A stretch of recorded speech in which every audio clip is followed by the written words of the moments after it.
Salaryman is summoned by the Demon King to serve as his celestial king in another world. If you dig my recaps, don't forget to subscribe and smash that notification bell. The Demon King summons someone to be one of the 4 great generals of his army. The one whose name is Olmendra, the aggressor of Hell.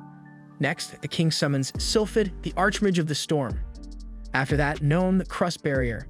Finally, the Demon Lord announces he will bring forth the one who will become a pivotal force in conviction in the army, a soul summoned from another world, the vessel of the 4 generals who controls water. His name is Denosuke Uchimura, the overseas manager. After this mythological introduction, startled by everything, the human gives a timid hello to the group. As far as he knew, Uchimura was just an insignificant employee at Teo Works Corporation. He had survived the hellish phase of job hunting and started his job full of hope. However, while his colleagues were being promoted, he went unrecognized. Then suddenly, he was ordered to transfer overseas for a factory construction plan. According to some colleagues, the manager had pulled some strings and dumped this problem on Uchimura. Despite all this, the young man remained loyal to his job and still believed things would get better. When he arrived at his new work post far from Japan, he worked hard. Yet, even as he complained to management that he lacked staff and equipment to do his job, all Uchimura got in return were scoldings from his superiors, as if he were wasting the company's money. Over time, Denosuke endured until things slightly improved, but just as everything started working, he received news of another transfer. Sometime later at his new destination, the man wondered why he worked so hard. Amid these reflections, poor Uchimura is also hit by a motorcycle and loses his life. From there, we know where he ended up. Before him, the Demon King welcomes Denosuke Uchimura and explains that he personally summoned the human to become one of the 4 great generals, the overseas manager. After all, Uchimura was appointed to work abroad, learned the local language, educated the people of the region, and led the new business successfully. Because of this, the Demon King believes this man is ideal for his army. Hearing this, Uchimura is glad that the demon appreciated his work, but he feels that joining the Devil's army seems more like a step back in life than a promotion. At this point, the king informs him that the human will have compensation and authority equivalent to managers on Earth, with the freedom to choose his subordinates and entitlement to a personal office. If he refuses the offer, Denosuke will be sent back to his world. Delighted with the respect for labor rights, the human begins to see the Demon King as a cool guy. Finally, the Underworld Emperor asks what his decision will be. Uchimura starts to recall all the humiliations he suffered on Earth and tells the king that a nobody like him doesn't deserve to work for someone so important. However, the Demon King boosts his morale, saying that he should not let himself be affected by the nonsense people said about him. After all, people only appreciate what they want to and don't value the piano carriers who do all the hard work. However, the Demon King saw the work done by Uchimura and knows his worth. By the way, the Emperor asserts that it's not Uchimura's job to determine whether he has value or not, nor is it the job of his former boss. From now on, that's the duty of the Demon King who summoned Uchimura because he needs him. So it boils down to basic reasoning. Either the human goes back to Earth and is treated like a dog, or he works for the king in a new world where the sky's the limit. However, before Uchimura could rethink, Olmendra opposes the master's decision, believing that a weak human like him cannot serve as one of the 4 generals. Similarly, Sylphid is against the idea, as is known. In that case, the Demon King proposes to test the summoned man, and the outcome will determine the master's final decision. Uchimura hates the idea, but Olmendra agrees, especially after hearing that humans from other worlds have special powers, and she wants to test this right now by delivering a deadly kick to Uchimura. The man sees the lay coming his way and starts to bid farewell to his second life, but the Demon King blocks his subordinate's kick and remarks that she gets blind when taken over by emotions. To show the result of the general's rash behavior, the Lord points to Uchimura, who fainted from the shock but is still standing. With this, Olmendra starts to think that this guy is just a normal human, and the chief explains that he is exactly that. The other generals want to know where the special skills and powerful magics are, but the king reaffirms that Uchimura is just an ordinary guy. Once again, Olmendra does not want to accept this man as one of the 4 generals, while None recalls that the army is made up of monsters, and if an incompetent human enters a war between demons and demi-humans, he'll be devoured in the blink of an eye. Although None remembers that, in her opinion, it's always the demons who start the fight. Hearing this provocation, Olmendra starts a fight with her colleagues since, according to her, it's the demi-humans who always complain about everything. Finally, the Demon King acknowledges that there's friction within the military forces, but this is exactly why he summoned Denosuke Uchimura, not for his muscles, but for his talent. Meanwhile, Uchimura wakes up, still thinking he's being attacked, and waves his arms as if that could stop the kick. Taking advantage of the human waking up, the Dark Lord reinforces that the test will be conducted. Regarding this test, the king explains that his army is trying to make a pact with the neighboring clans, namely the Salamander clan and the Werewolf clan. However, negotiations with the Minotaur clan are proving quite difficult, and this is where Uchimura comes in. His first mission is to conclude a pact with the Minotaurs, winning their trust with his negotiation skills to the point of inviting them to join the demon army. If he has any questions, Uchimura should ask his predecessor, Olmandra. After absorbing those words, Uchimura wandered the halls of that gloomy castle, unable to believe this was happening to him. Lacking patience for the man's drama, Olmandra told him to stop being a wimp. She made it clear that he wouldn't pass this test. On that point, Uchimura couldn't agree more. After all, he knew he was just a useless employee who couldn't use magic or special skills. Amidst these thoughts, he remembered the Demon King's words about not letting others sway him. Honestly, Uchimura had always wanted to work for a boss who truly needed him and recognized his worth, and the Dark Lord showed that he was that person, if he was a person at all. Eventually, Olmandra led Uchimura to the room used by the chief of the Minotaur clan, and the man was terrified at the sheer size of the door. Olmandra warned beforehand that these bulls were quite fierce, and that Uchimura should be careful not to get trampled into a carpet of flesh and skin. With that, she opened the room's door, and although nervous for his test, Uchimura tried to compose himself to do his best. However, as soon as he laid eyes on the gigantic Minotaur, he tucked his tail between his legs, imagining he would indeed become the carpet his co-worker had mentioned. Seeing that the human would need help, Olmandra told him to observe how negotiations were done there. After saying this, the demoness approached the giant bull, Terius, and asked for a minute of his attention. However, despite the initial calm, she completely lost her composure and grumbled that the Horned One was complaining about the room again, infuriating the big guy. Without delay, the negotiation went south, so Olmandra took Uchimura outside and explained that the Minotaurs were willing to make a pact, but there was a day when Terius suddenly refused the terms, even though the conversation had been going great.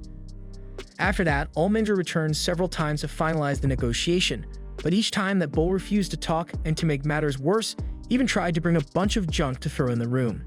With that said, it was for this reason that the rest of the job would fall to Uchimura, so the demoness left, leaving the man alone. In front of the room with the enormous bull, the human heard all the furious noise from Terius and returned to wandering the corridors with a look of terror on his face. Imagining a negotiation in front of that house-sized creature, a light reflected in Uchimura's eyes, forming the sign of a bar. There the man found himself in that very establishment, sitting down to order the usual from the owner. After wiping his face with the offered towel, Denosuke reflected that if the client refused to negotiate, there was no way to proceed. Meanwhile, as he drank the Demon King's beverage, he remembered a similar situation before.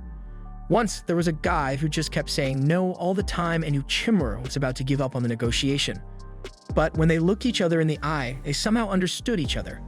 After reflecting on this, Uchimura set his glass on the counter and left the bar. Back in the castle's corridors, the man straightened his tie and decided he was going to resolve this mess.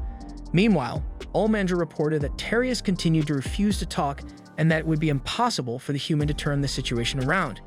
Still, the Demon King insisted that Uchimura be observed for a while longer. Soon, the Demon General went to Terius' room where Uchimura was messing with the Minotaur's trash. She angrily asked what he was doing, and he explained he was going to try a more appropriate conversation with Lord Terius because, even though he was large, size didn't matter in a negotiation. If the conversation went poorly, something was wrong, and the only way to reconcile was by looking into each other's eyes, persisting and building trust. At that moment, the demoness saw that the look of failure had disappeared from the human's face as he entered the bull's room with a bag full of hay. The next day, Olmandra entered Terius' room worried and saw that the place had turned into a pile of trash. She imagined that the monster had destroyed the man. However, Uchimura showed up and reported that the leader of the Minotaurs was in the process of making an alliance pact with the Demon King.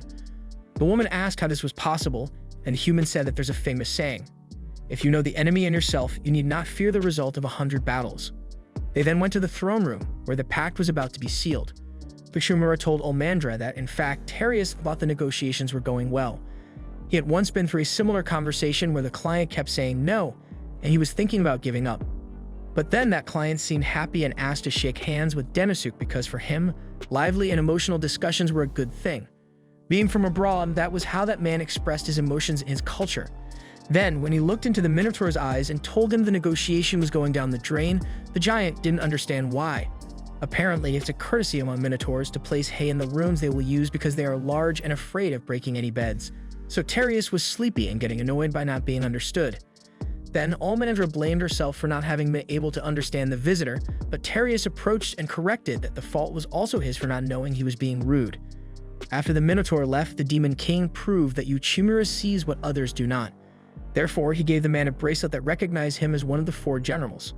With that, Almandra touched her bracelet to Uchimura's and explained that this was how her clan welcomed new friends. After the subordinates left, the Demon King pondered that his army was still immature and incomplete, but that the brilliance of Demosuke Uchimura would be capable of illuminating all the troops. In the days that had passed, Uchimura could scarcely believe he was working directly for a being known as the Demon King, and moreover serving as a general with his own office. Reviewing the chart of the nation, while small, it seemed well organized. Despite his concerns about not meeting expectations, Uchimura was determined to give his best, especially since the Dark Lord had placed his trust in him, a once mediocre employee. While pondering this, he opened a window and inadvertently let in several demonic bats, letting out a scream of fear. Later, having decided to accept this job, Uchimura implemented some etiquette rules to improve the environment, for instance, getting to know his colleagues better. With this in mind, he went to visit Sylphid's room, but a secretary named Belinda answered and informed him that the Storm Archmage had been out for some time, but that Uchimura's visit would be reported. Despite his initial attempt being thwarted, Uchimura recalled a business world lesson. One must win after losing, so he headed to the next general.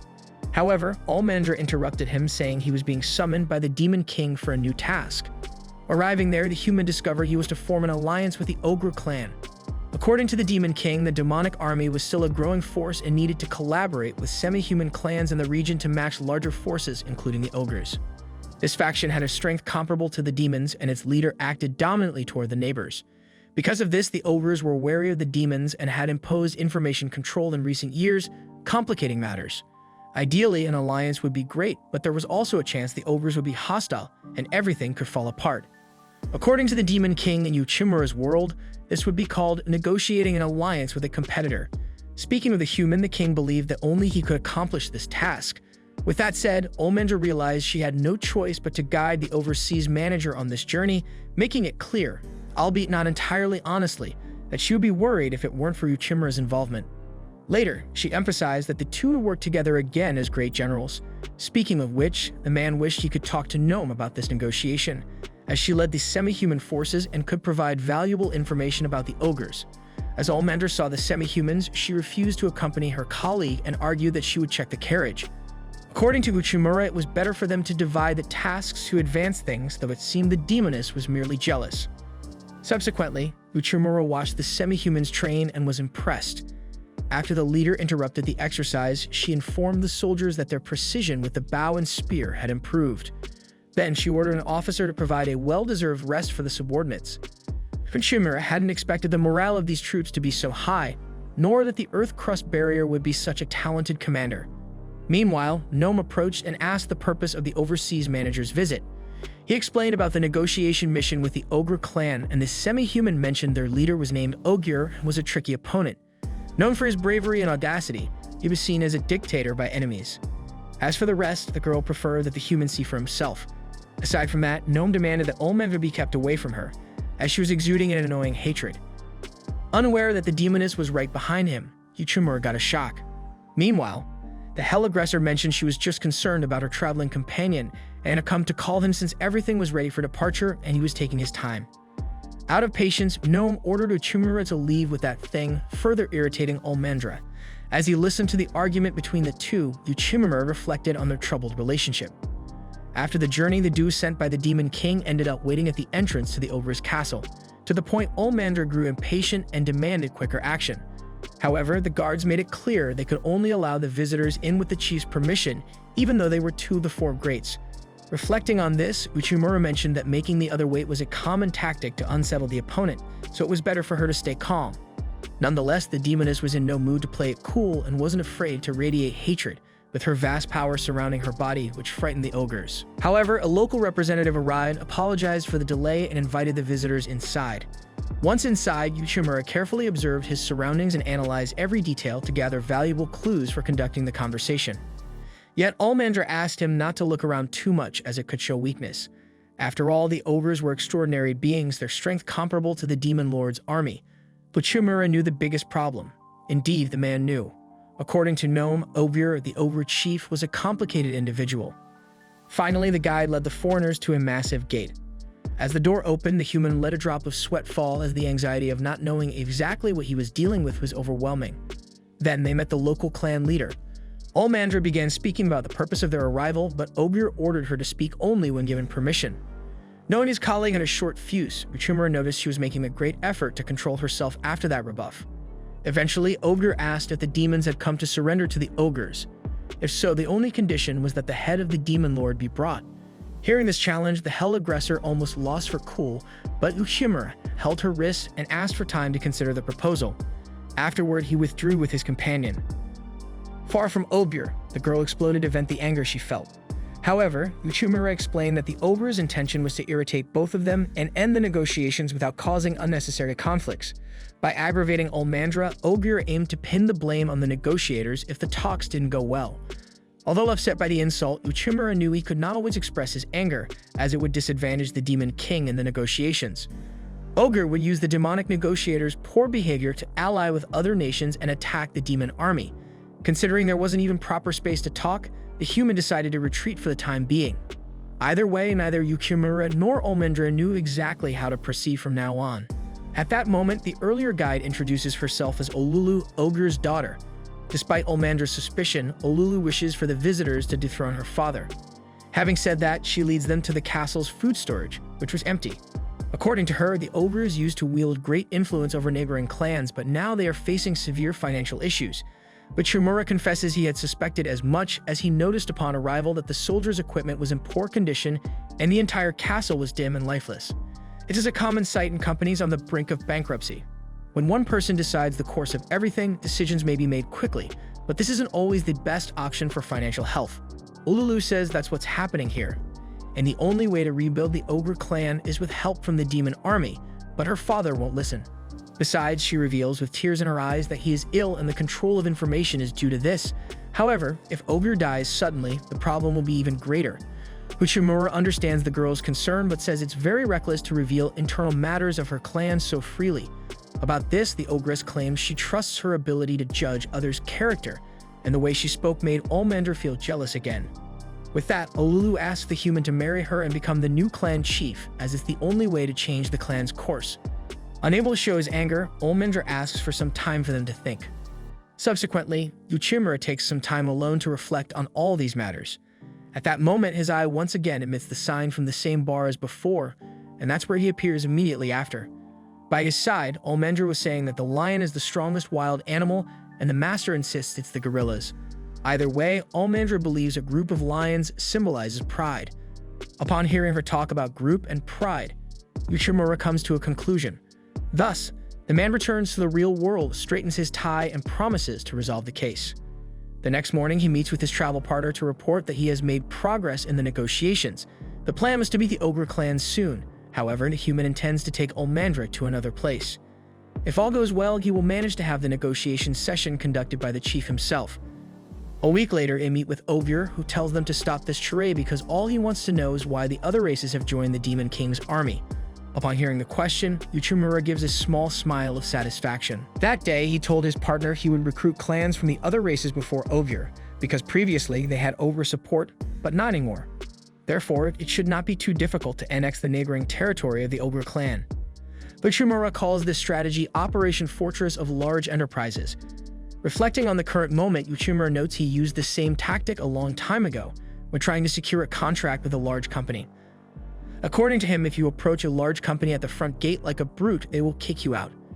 That's why Uchimura approached small and medium-sized companies first and offered his products to them. After that, the big companies started buying because they couldn't allow the smaller ones to have innovative products alone. In other words, if the semi-humans around joined the demons, the ogre chief could never ignore them. Keeping this in mind, the human argues that the neighbors were having trouble with expenses, and that a union with the Demon King ensures a minimum standard of living. Ogier gets even more irritated and declares himself the lord of these lands, and that's exactly what Uchimura wants to see the leader of the ogres lose his reason, because he who loses control loses the negotiation. To escalate the intensity, the man reveals that Olulu was a protagonist in the negotiations with the neighbors. Soon after, the ogress argues that the only way out of the hole was with the help of the demon army. Crying, she says she has always admired her father's strength, but the warrior known as Ogier the Invincible is now old and sick. At that time, Uchimura proposes an alliance, not an annexation. That is, an equal partnership for both sides. The foreign manager knows it's the same thing, as the Demon King guarantees autonomy to the annexed territories, but the way of speaking makes all the difference when dealing with a proud leader like Ogre. Thus, the leader of the ogres asks for time to think. Then the negotiators leave, and watching his daughter depart, the ogre smiles and agrees alone that times have changed. A few days later, Olmandra informs that Ogre has reached out to make a deal. However, Uchimura was focused on something else, as the Demon King had told him to appoint a subordinate, but the young man has no idea whom to choose since it cannot be Olmandra herself. The demoness is pleased to hear this, while Ululu arrives as her clan's representative to formalize the alliance with the Demon King.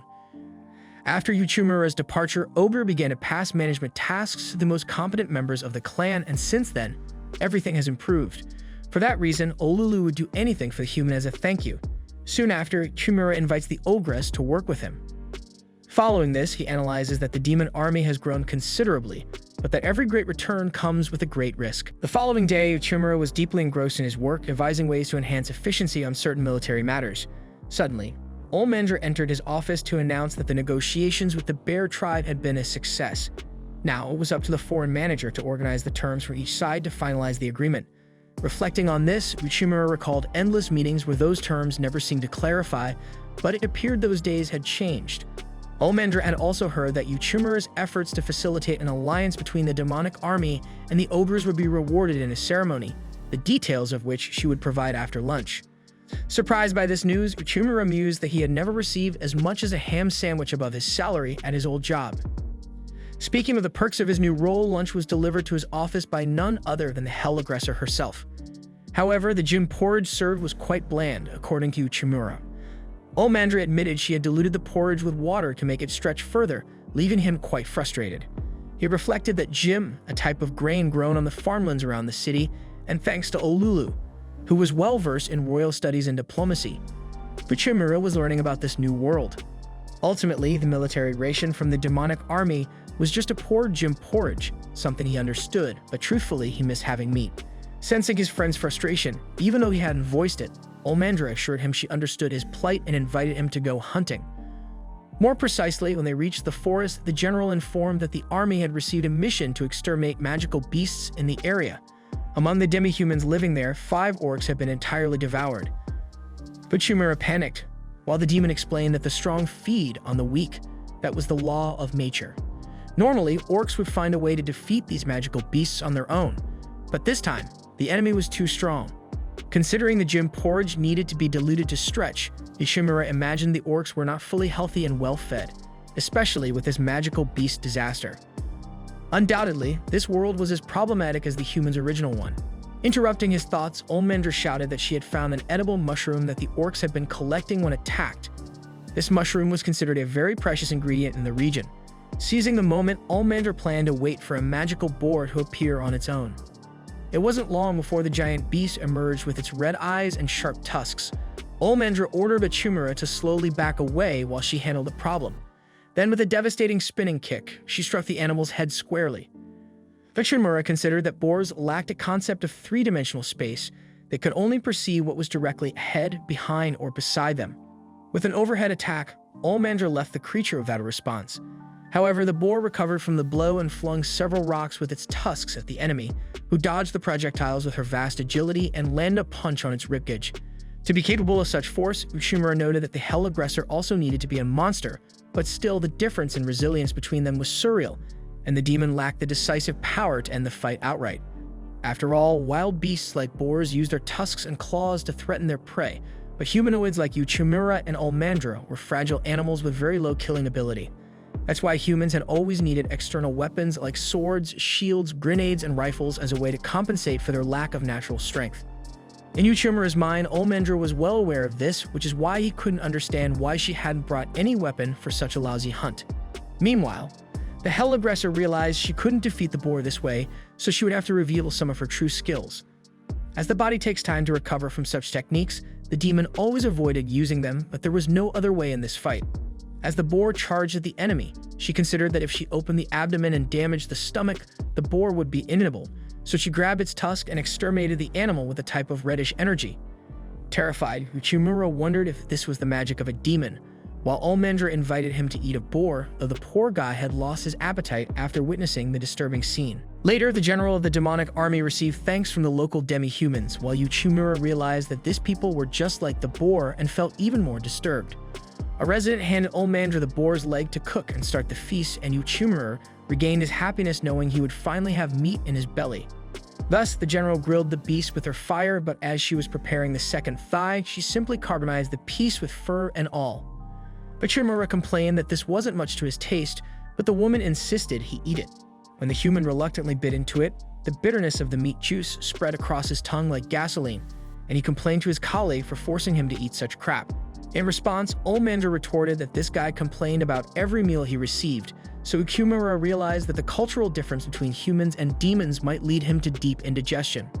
To reverse the situation, he asked a resident if everyone could use the stove, but the demi-human regretted to inform that salt was running out, which could ruin the feast. Thus, Uchimura rolled up his sleeves and requested just a bit of salt and edible mushrooms to solve the issue. Sometime later, he served the village grilled wild boar on a skewer and wild boar mushroom soup. When Ulmandra tasted it, she was absolutely enchanted by the incredible flavor. Meanwhile, as the villagers enjoyed the meal, Uchimura reflected that pigs tend to smell gamey, so after the scent faded, he soaked the meat in water to draw out the blood. Since pork is rich in fat, it's important to keep the meat far enough from the fire to not burn it, but melt away the excess fat. The same goes for when you want to add meat to a soup. Blanching the meat a bit removes the odor. Moreover, Uchimura offered to teach the villagers how to cook this way if they wished. In Ulmandra's view, such a gesture might tarnish the reputation of the four great ones, but he thought the opposite. Just by observing dietary habits, one can predict the development of an entire civilization. For this tribe, if they had a way to prepare meat properly, it could evolve. The demoness recognized that this village was weak and struggled with food shortages, and that needed to change. When night fell, the hell aggressor summoned her companion to head home. To light their path and keep enemies at bay, she conjured a fireball that only demons could wield with their omniscience. Reflecting on this, Uchimura thought about how, unable to use magic, the demi-humans led by the gnome needed to train day and night to compensate for this absence. By the way, he asked if Sylphid was a demon or a demi-human. Although she wasn't sure, based on the title Conjurer of the Final Storm, Ulmandra believed he was also a demon, although he never showed up at the meetings in person. Later, as the two made their way, Uchimura suggested that Ulmandra also use weapons since the magic she employed took time to recover, a difficulty evident in their fight against the wild boar. In other words, fighting without a weapon is like protecting yourself from the cold without proper clothes. Ultimately, it's important to consider a coat. Hearing this, the demonist extinguished the fire and admitted that the foreign manager might be right, but his comment was an insult to her. Because of this, she changed plans and ordered the human to stay in the village to be escorted back to the castle in the morning. After all, the general had begun to trust the human, but unfortunately, he was still just a man from another world whose focus on efficiency didn't mesh well with the demons. After saying this, the hell aggressor flew off and left the man alone in the forest, so he ran back to the village to avoid any surprises. The next day, after Uchimura reintroduced himself to the leader, the Demon King praised the work of his human general, but noted that he had returned only now, while Ulmandra had arrived the previous night. Then in tears, the man cried out that he did not deserve to be one of the four great ones. Faced with the situation, the king ordered the man to resolve his issue with the demoness, and that this was not just a personal discussion between the two, but also a way for Uchimura to better understand the world he was part of. After the meeting, Uchimura tried to understand why Ulmandra had been so upset. Considering that the two most prominent races in this kingdom were demons and demi-humans, his initial impression was that demons were more intellectual, while demi-humans like orcs were more savage. However, taking Ulmandra as an example, the human reflected that she demonstrated just the opposite due to her habits and way of dressing. According to Uchimura, the way a people dress reflects their era, culture, religion, and way of thinking. In the case of demons, they rely heavily on magic to define themselves as individuals, while other races are not capable of doing the same. With this in mind, Uchimura concluded that he needed to discard his prejudices to thoroughly study how this society functions. For this, he picked up a book that said, for demons, having a sculptural body is a matter of honor to evolve their spell-casting ability. The more the body is trained, the stronger the magic becomes, and that's why demons dress in clothes that expose their bodies more, as a way to display their honor and magical power. In summary, Uchimura had made that comparison to Ulmandra about wearing proper clothes for the cold, which might sound offensive in her culture. Speaking of her, the demoness went straight to cry her woes to Olulu, saying that Uchimura hated her body. Then the ogress explained to the demoness the cultural difference between them and the human, as he did not see body exposure as something positive. In fact, he might think that demons are perverts for it. Seeing that the demoness was literally burying her head in the ground because of this and wanted to know what to do, Olulu recalled her first day as a subordinate to Uchimura. He had said that she should feel free to discuss anything she wanted with him openly, as together they could find a solution to everything. Meanwhile, Uchimura was at his favorite bar, but this time other humans were present, all dressed in office uniforms like him. The guy was enjoying his seiken grilled meat with pepper, until the bar owner smiled and commented that this food was the specialty of the house.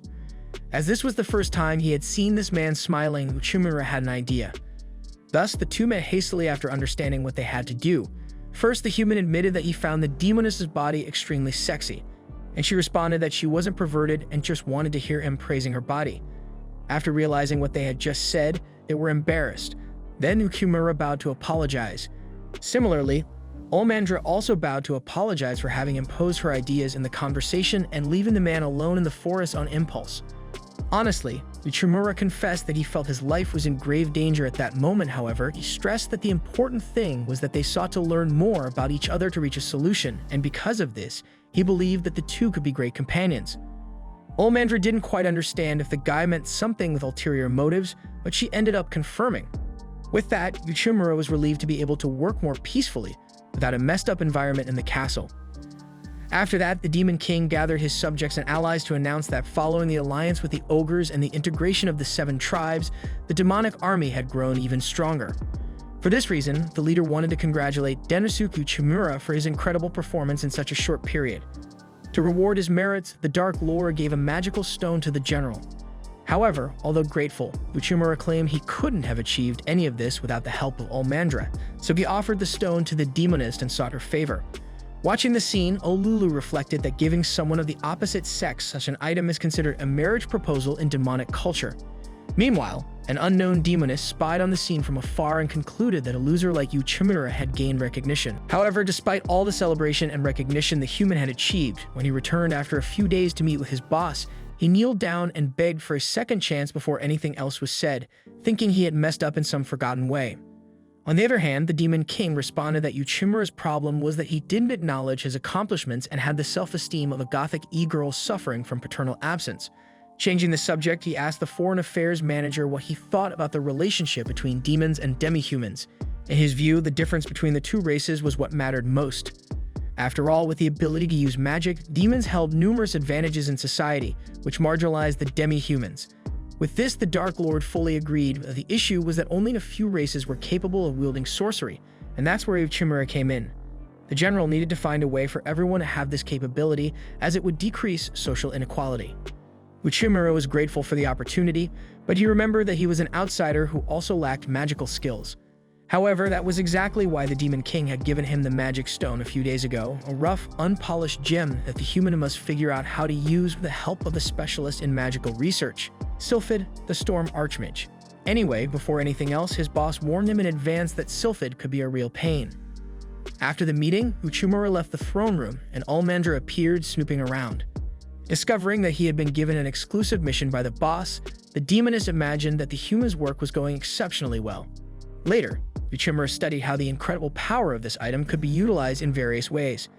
At that moment, Olulu brought the general some tea because he seemed exhausted from the extra work he had been doing in recent days.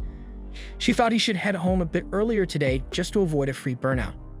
But Uchimura appreciated his colleague's concern and promised that he was just finishing up for today, then took the magic stone and asked if she knew whether the demi-humans could use it to attain magical powers like those of the demons. The ogre replied that they could, but only if you have the skill for it. A stone alone won't work miracles. Thus, Uchimura knew he needed to learn more to be able to use sorcery, and the only way was to ask Sylphid directly. After gathering the courage to face that mysterious and odd being, a man went to his room but was greeted again by Belinda, his assistant. She asked who he was and sheepishly explained that they had talked a few days ago, and that he was one of the 4 great generals. Realizing she hadn't treated a high-ranking officer properly, Belinda apologized but informed him that Sylphid was absent once again. But Uchimura countered that this couldn't be possible because the boss had said there was a meeting scheduled between them today, but the woman repeated with less patience that the Archmage was not present and promised to contact him as soon as he returned. However, as she was about to close the door in his face, Uchimura placed his foot in the door and insisted that since he was in front of the wizard's assistant, maybe they could discuss the matter. At the same time, Olmandra continued spying on the human general and didn't like seeing him enter another woman's room. Inside, Belinda asked the man to be brief as she had other things to do. Going straight to the point, Uchimura asked if, in fact, Belinda was Sylphid, and he had 3 arguments to support his hypothesis. First, she wore glasses, and knowing that demons exalt physical strength, they usually don't wear such things, so he thought they were fake glasses just for style. Second, there was no Belinda on the demon army's list. Third, the boss had warned that Sylphid would pretend to be someone else to avoid work. Backed into a corner, Belinda confessed she was one of the 4 generals. Then Uchimura asked why he was hiding his real identity and dressing like a shoe. Sylphid explained that the reason was obvious. When he's in his general form, everyone has some task for him. Moreover, the mage refused to cooperate with the human and didn't care that these were orders from the boss, especially since he had already dealt with that damned magic stone and didn't want to do it again. However, since Uchimura had managed to reveal his identity, Sylphid would throw him a bone and demonstrate what he was saying, since the human was utterly lost. With that, the Archmage placed on the table a device whose base was made of a black mineral that allowed easy passage of magical power through it. The yellow stones were magical and allowed the use of various spells, and this device had been created by Sylphid himself after years of research. Uchimura was eager to start mass production of this item, but the mage warned that each piece cost 10 million G because so many magic stones don't grow on trees, so good luck getting the budget for that. With that, Sylphid recommended the easiest way to solve this problem: give up. Since that wasn't an option, Uchimura thought of a way to turn the tables on this tricky guy. He analyzed that it would reduce the cost if, instead of building a device full of magic stones, they used just one, even if it only produced one spell instead of several. But Uchimura had seen a lot of this in the world where he came from. Instead of adding features, the company intentionally reduces them, creating a new product. Sylphid acknowledged that this would make the item cheaper, and that no one had ever thought of that before, while Uchimura handed his magic stone to the mage and asked him to make a test product. Motivated by the challenge, the Storm Archmage snapped his fingers to reveal a secret door in his room and announced he would stay up all night to produce the device, and Uchimura would be his personal assistant in this endeavor. With that, he dragged Uchimura into the workshop. Outside, Olmandra, who clearly has nothing better to do, can no longer bear waiting for the young man to come out and starts pounding on Sylphid's door to get someone to open it. The next morning, Uchimura was a bit less human after staying up all night, while Sylphid was puffing up with pride for having brought such a complex idea to life in such a short time. Soon he names the new device Rosmarin, a magical stone capable of casting a single spell but now producible on a large scale due to cost reduction. Despite having stayed up all night working on this, the mage wants to test the new toy on Uchimura right away. Absolutely shattered, the man pleads for a moment to gather his thoughts, and the mage gives him exactly 1 hour. With that, the poor guy heads to the door to grab a bite and take a nap, until Olmandra forces her way into the room with a spell and asks him why he spent the night there. However, the plan backfires. Weakened by the intense night of work, Uchimura is thrown to the ground like a discarded rag doll and nearly becomes a t-shirt print on the spot. The demon shakes the dazed man awake while he begs for it to stop before he's completely dismantled. At that moment, Sylphid appears in his Archmage attire and with a commanding male voice, orders Olmandra to take the chaos outside. The demoness asks where that woman went, and the mage replies that he has no idea, as it's just him and Uchimura there. Amidst the confusion, Lilim and Olulu rush in to call Olmandra and Uchimura as a flock of Aceto birds are attacking some villages. Known for their immense fury, these birds are so large they cannot fly, and the Demon King has ordered them dealt with. Olmandra is tasked with saving 3 villages and is dragged outside, while Sylphid sees this as the perfect opportunity to test his creation. For this, the mage takes his colleague to a huge field to have space for the test. Some locals appear out of nowhere, so Uchimura asks them to back off a bit. Sylphid hands the human a stone and asks him to send out a fireball.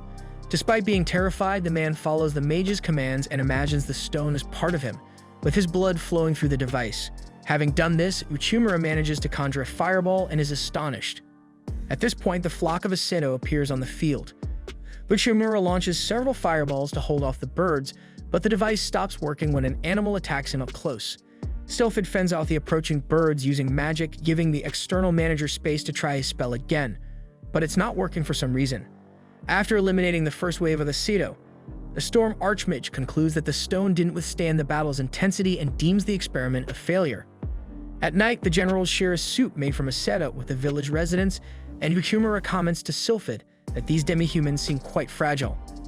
At this, the mage removes her helmet and reveals her feminine face again, noting that although these people are weak and live in poverty, they always show happiness and kindness in their hearts. This reminds the mage of the day she decided to invent the original magical device. Originally born into a family of merchant elves, things went awry and she left home.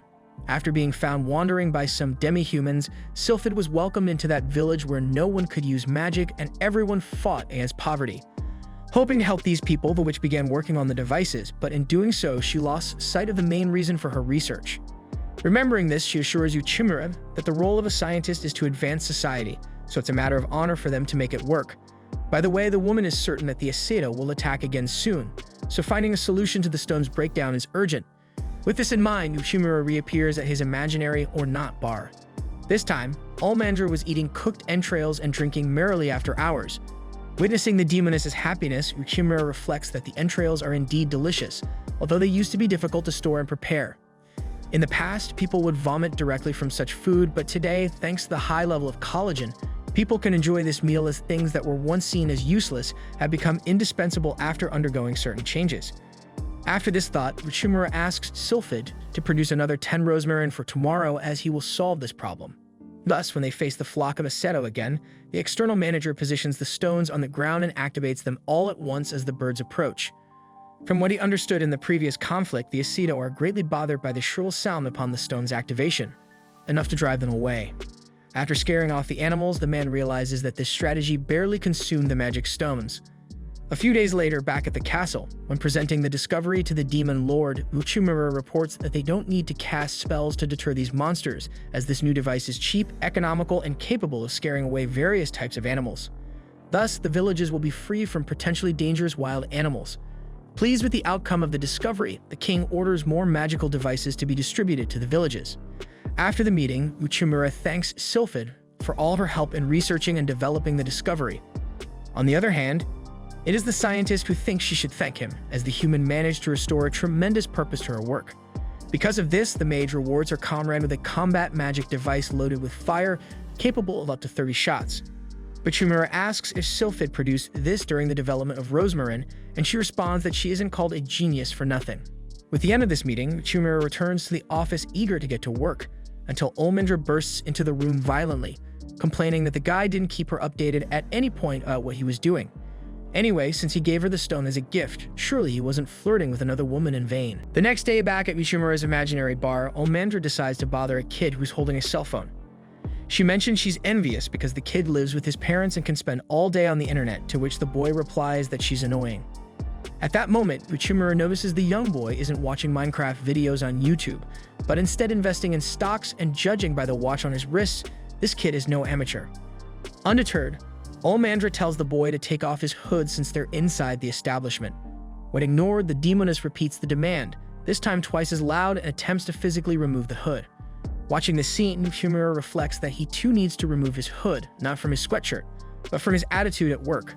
So far, the human has tried his best to follow the Demon King's guidelines and maintain good work leading such a trusted position, but if he wants the demonic army to grow in the long run, Uchimura must figure out what needs resolving and tackle each issue one at a time. With that, the general decides it's time to act. Keeping this in mind, he heads to the kingdom's street market and thinks it was a great idea to invite Almandra. Besides, he thinks the demoness looks rather charming in that dress, a significant change from her usual attire. Almandra feels terribly embarrassed and remembers the conversation she had yesterday with Ululu. In it, she told the ogre that she was invited to the market with Uchimura tomorrow, but she has no idea how to act on a date, as such events are like duels where each combatant must wear the best armor possible. Thinking it over, the demoness wants to wear a very short outfit to showcase all the power of her race, but Ululu warns that he might not appreciate that, as Uchimura is human and perceives things differently. In fact, Almandra should wear something more modest and use some accessories. The demoness thinks dressing that way is humiliating, but the ogre is sure that wearing that thong is far worse. Recalling the conversation, Almandra thanks her friend for making the encounter with Uchimura quite smooth.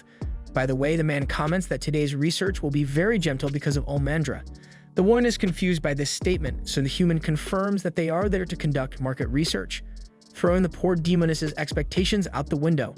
As the demoness's rage overflows and flames around her body, Uchimura explains that the idea is to hear the people's opinions to analyze the situation from their perspective, as common people can provide inspiration and accelerate the growth of the army. As soon as the human reaches the first stall, the seller knows he is one of the 4 great generals known as the manager of the exterior. Uchimura asks how he knows this, and the man explains that the news has spread, especially since it's peculiar for a human dressed like that to be at the royal castle. With this, Uchimura notes that local merchants keep up to date on all matters to avoid surprises in business.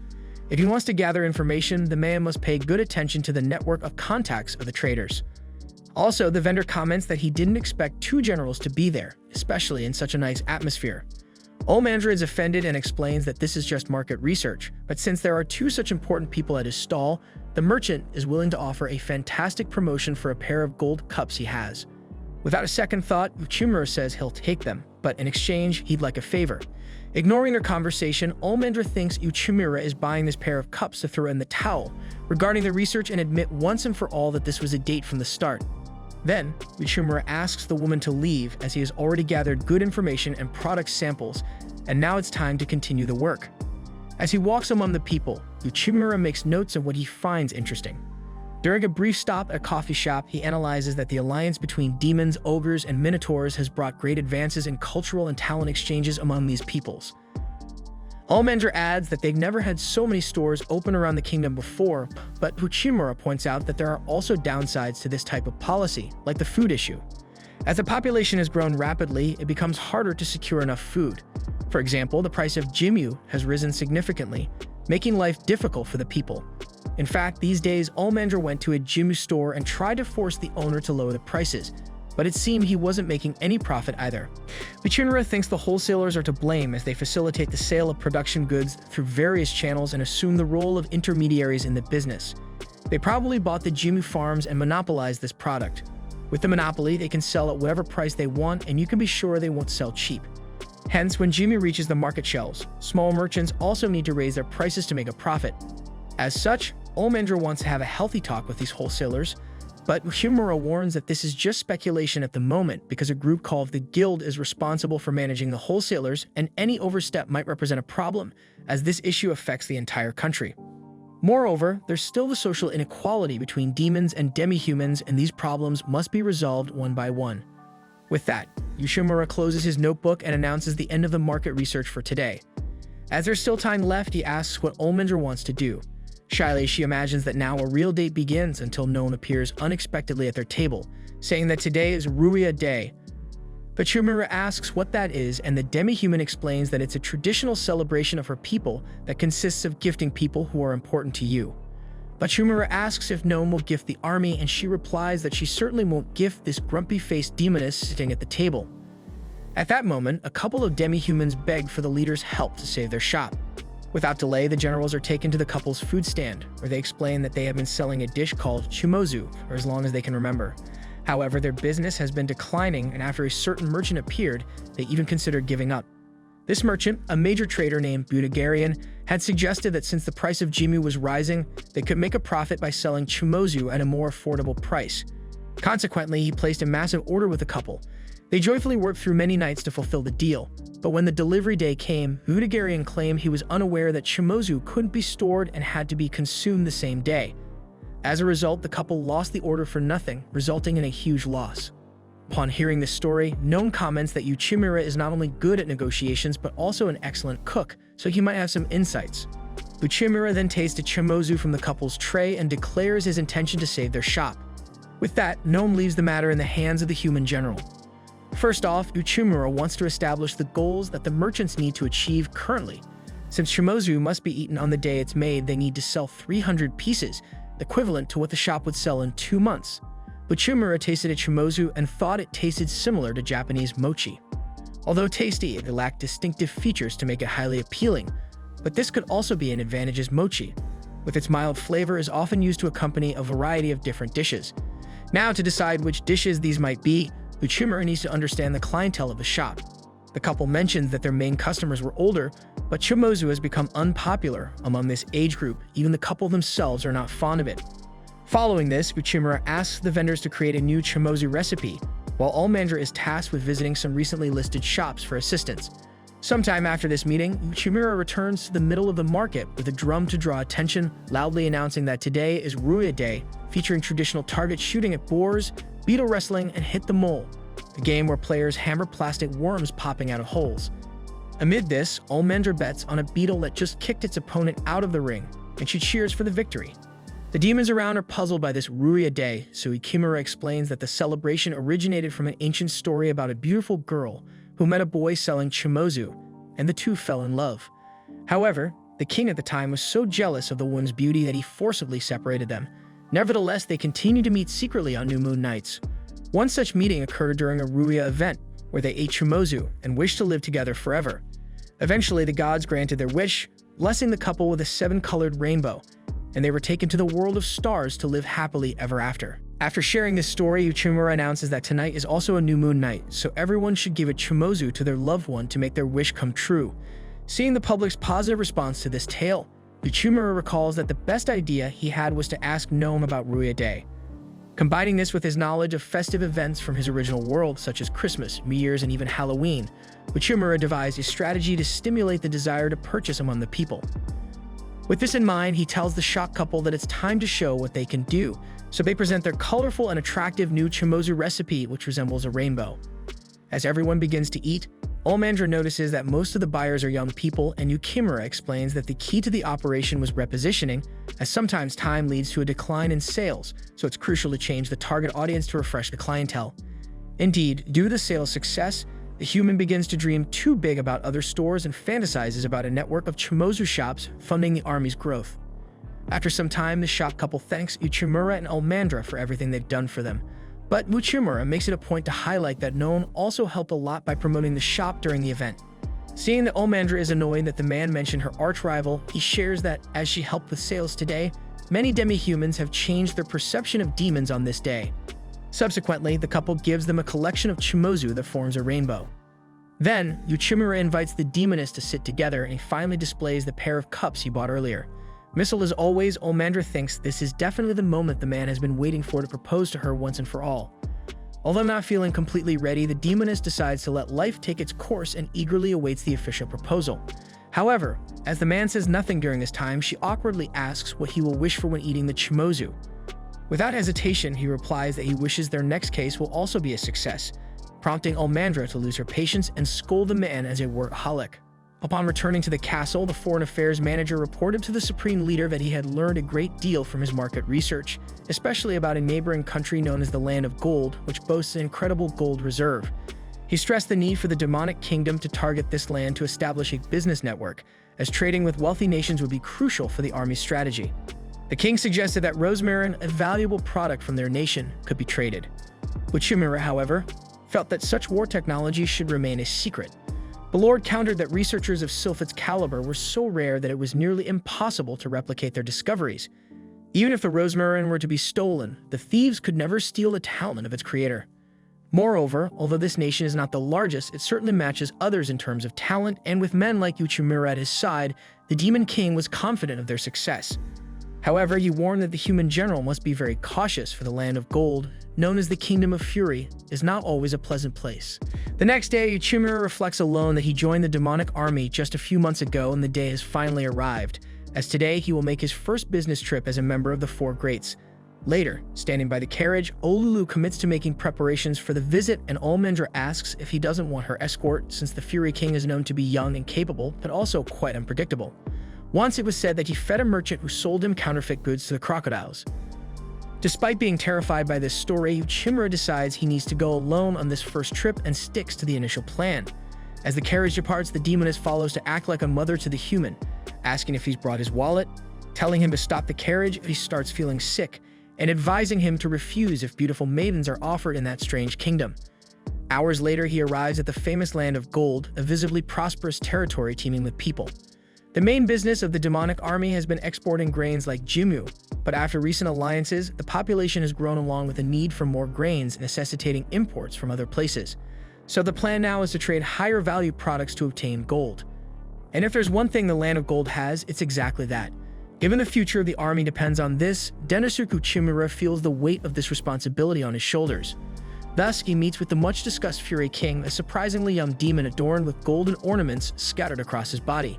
On his knees, the human thanks for the opportunity to speak and begins to introduce himself, but is cut off by the king, who insists on stating Uchimura's full name and his position in the demonic army. In fact, he seemed offended by the man's attempt to introduce himself, as if it were a presumption that the king did not know who was before him. Uchimura reflects that this monarch lives up to the stories, as he is not easy to deal with.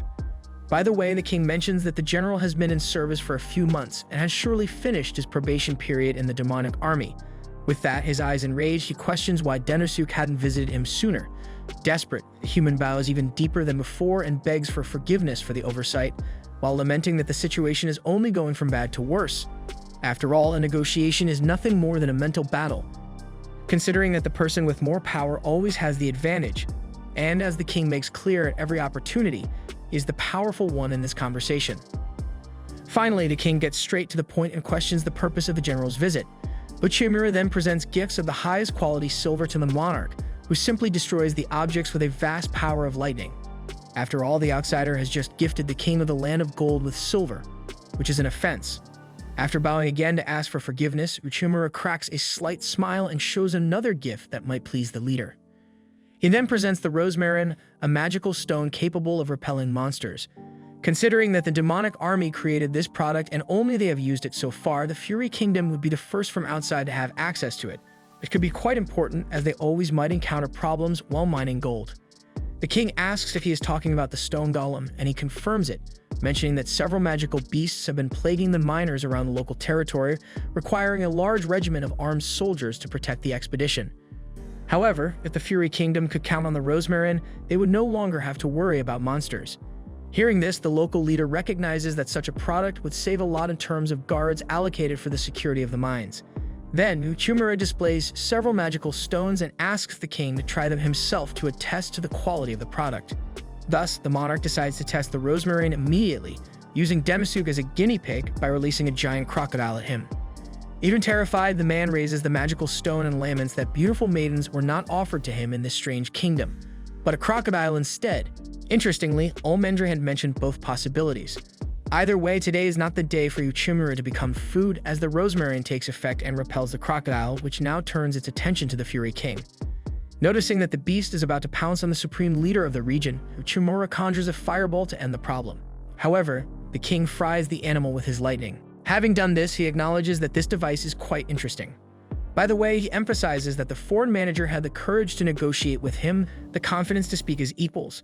And what matters most is that Uchimura was loyal and bold enough to take drastic actions when the life of the Fury King was at risk. Because of this, you would like to buy the human's merchandise. With that, an unreal amount of gold is placed in front of the general. According to Uchimura, each bar of this is worth 7 million G. The king questions how many magical stones the merchant can produce, and Uchimura promises 200 Rosmarin within a month.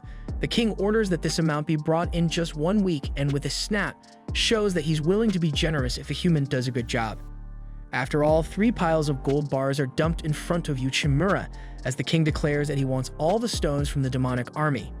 After the negotiation, it's time for the overseas manager to persuade Sylphid to go the extra mile to meet the demand, but the scientist is pulling her hair out in frustration over the fact that the human thought this was possible, especially since the production process for Rosmarin is still very new and not fully developed to create so many stones at once. Consequently, the Archmage questions what Uchimura intends to do, as pushing this effort could cause the disintegration of the demon army itself with a huge loss. But Uchimura then considers that they prioritize distributing resources to the zones most devastated by magical beasts, and that virtually all affected areas in the country have been recovered. This means that the production volume has stabilized, so it is feasible to combine efforts to focus on Rosmarin production. With no way out, Sylphid reluctantly agrees and commits to doing her best. However, suddenly a servant of the King of Fury arrives at the workshop and says her leader liked the magic stones so much that he ordered another 100 of them for this week. Later, while trying to relax in his office, Uchimura receives tea from Olulu, who praises the general for securing an order of 300 Rosmarin so quickly. By the way, she wants to know how much one of these magic stones is worth, and the general informs her that it costs 500,000 G, so 300 stones are worth 150 million. Impressed, the ogre wonders how the human managed such a favorable deal, and he explains that he used a psychological method called the anchoring effect. People tend to rely on the initial information when judging certain situations, and as magical devices are an underexplored product, the market value is arbitrary, meaning the seller sets the price they think it's worth, and if someone buys it, good for them. It turns out Uchimura purposefully gifted the king with silver items to provoke his fury. Someone in the king's position knows very well that those items were quite expensive, and by destroying them on the spot, it means that if Uchimura offered something afterward, it necessarily had to be a product of immeasurable value, sending a signal to the monarch's mind that the rosmarin really is a true find. Olulu is delighted with the strategy devised by the man and assures him that he will be able to fulfill the stone order. At that moment, the servant of the King of Fury opens the office door to report that another 100 rosmarin have been ordered, and Uchimura can already imagine Sylphid's anger when she finds out where this is heading. Indeed, when he discusses this with the scientist, she crosses her arms in a posture of dissatisfaction, but, instead of grumbling, orders that new workers be brought in to increase production. Sometime after intense work, the first batch of 200 stones has just been successfully sent, and the workers are even more motivated when they see that their effort is producing tangible results. Another period after that, another batch of 200 stones has just been produced for the land of gold, so Uchimura takes a minute to think about the process in his office. According to him, when the magical power of the rosmarin runs out, it will have to be replaced, meaning this is a product of permanent demand as the King of Fury would buy more batches. With this in mind, the general gives a diabolical smile and says to himself that everything is going according to his plan. In the midst of this, the man is mentally transported to the bar that exists in the world of his imagination. Inside, he celebrates his work success with various foods and drinks, and his joy is so great that he wants the bar owner to join him in this celebration. Politely, the boss gets excited for a Scotch whiskey on the rocks, but just as Uchimura is about to take a sip after toasting, his glass cracks for no reason, and the man is thrown back into the real world. There, Olulu is desperate, announcing that a big problem has just occurred. The entire rosmarin order has been cancelled. Immediately, Uchimura rushes to understand what happened by meeting with the servant of the King of Fury. She regrets what happened and explains that she found a merchant selling the same product for half the price. Later, Olulu has to deal with the craftsmen who had already ordered a mountain of raw materials to produce the next batch, but are now left hanging with this sudden cancellation. Meanwhile, in a part of the castle, a group of demi-humans is puzzled by the fact that the bows and arrows have not yet arrived. One of them analyzes that there was a problem with the transaction and that there is not enough money for now, meaning that people will have to make do with training with the old weapons. Outraged, the others want to know what kind of problem the novice general caused this time, imagining that the demons are spending all the army's money on the production of rosmarin, while those paying the price are the demi-humans, seeing their budget cut even further. However, Gnome asks his comrades to look at the situation more calmly this time, as apparently the business is bad for everyone in the castle, according to the rumors that have been spreading through the city. Among the people, folks discuss what's happening in the kingdom. The usual way to get gold is no longer working, and some of them are having to negotiate with Gimu, which greatly affects trade with other countries. Seeing the paperwork of the cancelled order in front of him, Uchimura wonders what he did wrong, and the feeling of guilt carries him to old memories of being humiliated by his co-workers. This feeling makes the man take action. Then he reports to the Demon Lord and takes responsibility for everything having gone wrong. However, the Lord teaches him that one person cannot do everything alone, that we are all prone to make mistakes at any time, and that this in itself is not the most important thing, but rather what you are willing to do to correct your mistake. Relieved and convinced to redeem himself, Uchimura leaves the meeting promising to apologize to military leaders. By coincidence, he runs into Gnome, but when he offers his apologies, the demi-human seems unconcerned and turns her back on the human, telling him to let it go. Then he goes to Sylphid to do the same. But the scientist took advantage of the canceled requests to go back to her reading. Honestly, she's not interested in any trouble at the moment and would rather focus on her reading, so Uchimura shouldn't worry. After that, the man walks down the corridor, wondering who he should apologize to next, until he is captured and tied up inside his sack. Suddenly, he is carried out to the exterior of the castle. In a panic, he manages to free himself and sticks his head out to catch his breath. There was General Olmandra, grilling some quality meat to share with a comrade. Surprised, Uchimura asks if she's trying to cheer him up in some way, and she's too embarrassed to be entirely open, but admits that he has been a great help to her lately. Realizing the mood is right, a demon is asked to sit closer to the human, and he grants this privilege. However, just as she moves closer, Olulu arrives with some fruit to join the feast. Olmandra is in a way because the atmosphere has been disrupted, but having to pretend she has no ulterior motives, she welcomes the ogre amiably. After everyone has eaten, girls take a nap, so Uchimura covers them with sheets and thanks the heavens for having such good friends. Besides, he reflects on what the demon lord said: in the end, what matters is what you do after the mistake, and Dendersu promises he'll make things right. Meanwhile, in the Kingdom of Fury, the nation's supreme leader thanks the merchant Budagarian for offering such a quality product at such a low price, and the humanoid pig promises to do everything in his power to fulfill the desires of the sovereign of the Land of Gold. By the way, the king questions the method used by the merchant to obtain these products, and he simply replies that the matter is highly confidential. In the following scene, the former worker teaches us how to take preventative measures to avoid making the same mistakes. First of all, you need to identify the most fundamental cause and take countermeasures to eliminate this problem. But to do that, you must first understand the situation correctly. Considering this, Uchimura notes that rosmarin is available at half price, and imagines that someone might have dissected the product and identified its components. But he discards this hypothesis due to the short time frame, which would make such a complex task nearly impossible to accomplish so quickly. Searching for answers, the man returns to his imaginary bar and engages in a word game with the owner, where you must say a word that starts with the last syllable of the word previously said.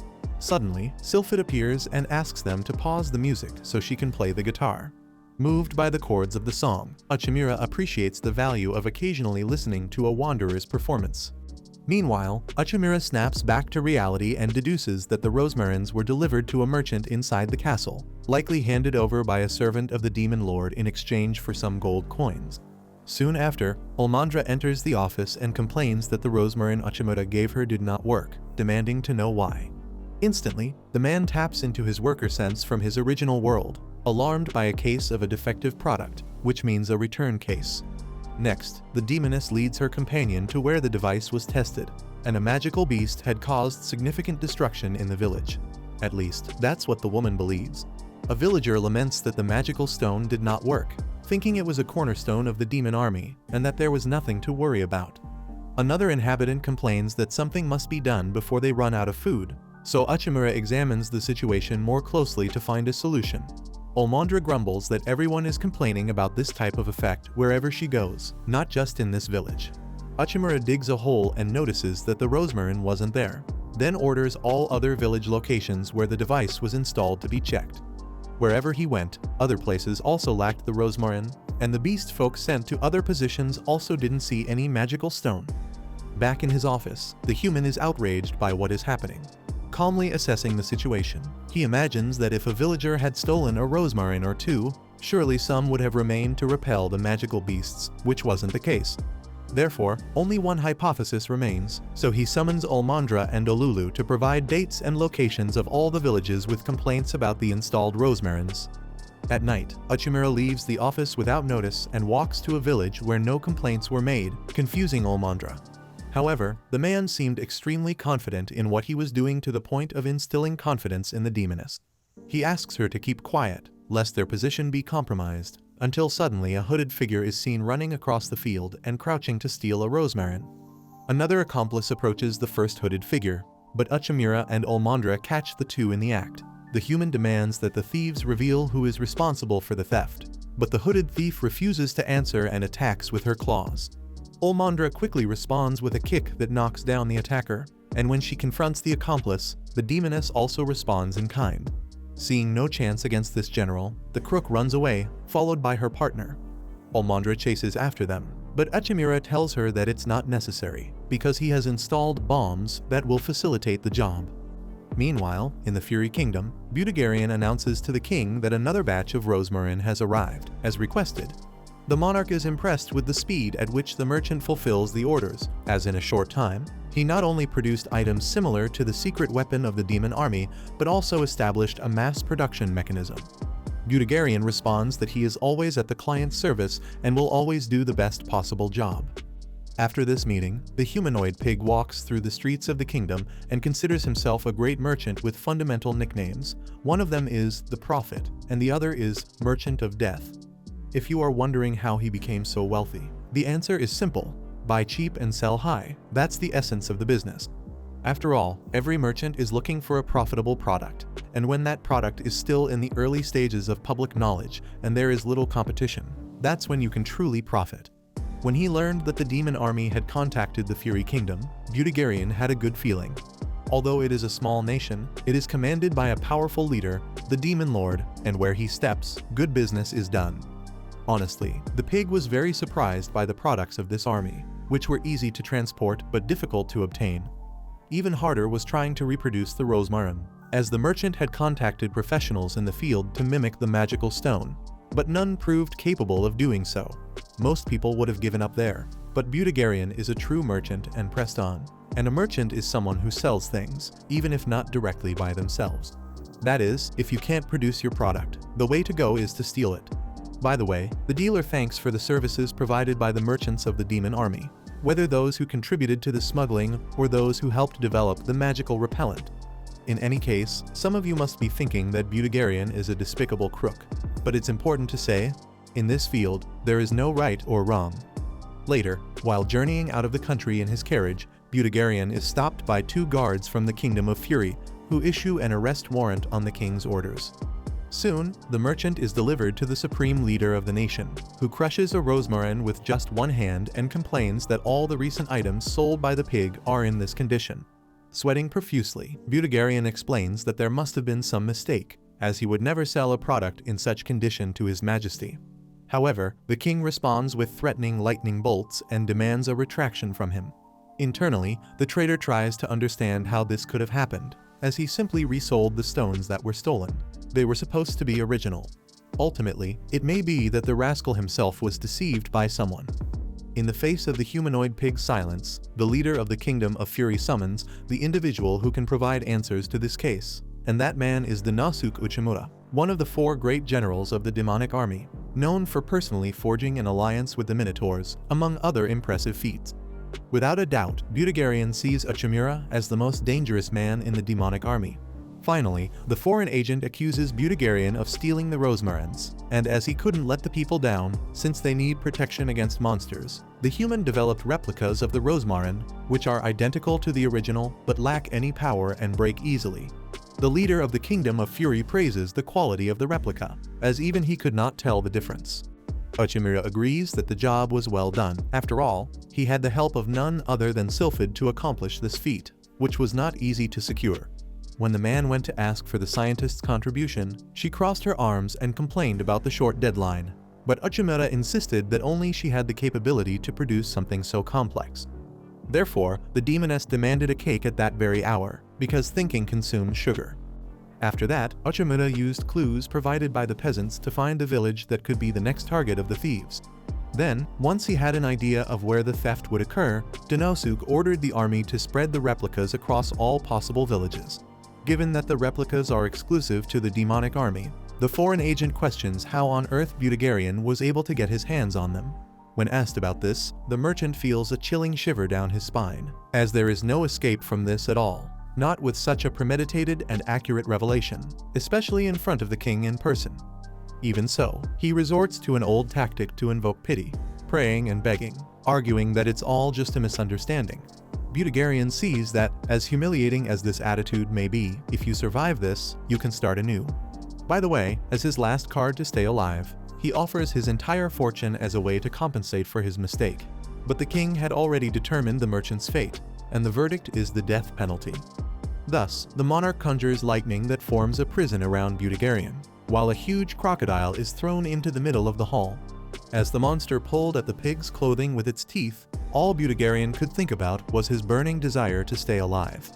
At that moment, when the beast was about to bite into the condemned, Uchimura steps in front of him and causes an explosion in the creature's mouth. Outraged, the king demands to know how a human dared to interfere in the punishment of a criminal, especially since it was Denosuke himself who reported the thief. With that, the monarch conjures 2 dragon heads from his lightning powers and demands that the general of the demonic army have a good excuse for his actions.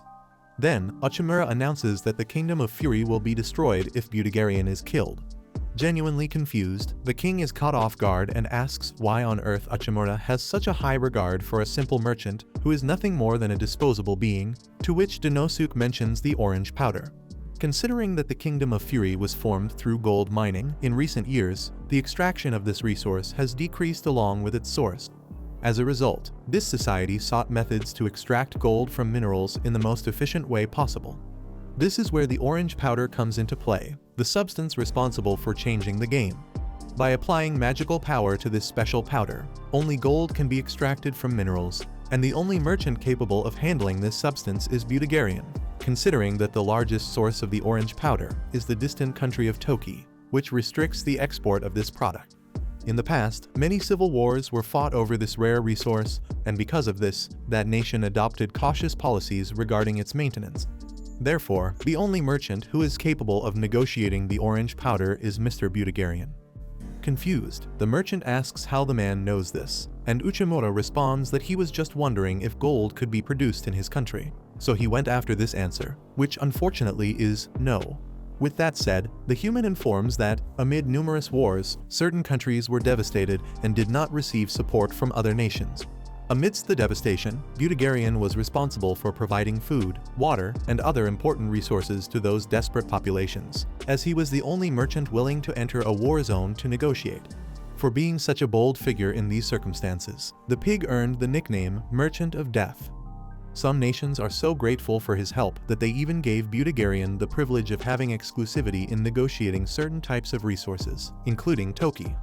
In other words, taking the life of this merchant would be a great loss for the Kingdom of Fury. That said, the king questions why Uchimura is so interested in keeping the pig alive, since, after all, he is a competitor of the human's kingdom.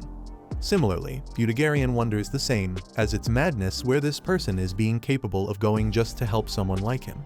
However, Uchimura appears genuinely confused by the question, because if you can help someone, the normal thing is to do it, because it's not just money that matters in life. Upon hearing this, the king lets out a long laugh, then yawns and simply announces that he's going to take a nap, as he's grown tired from all the commotion.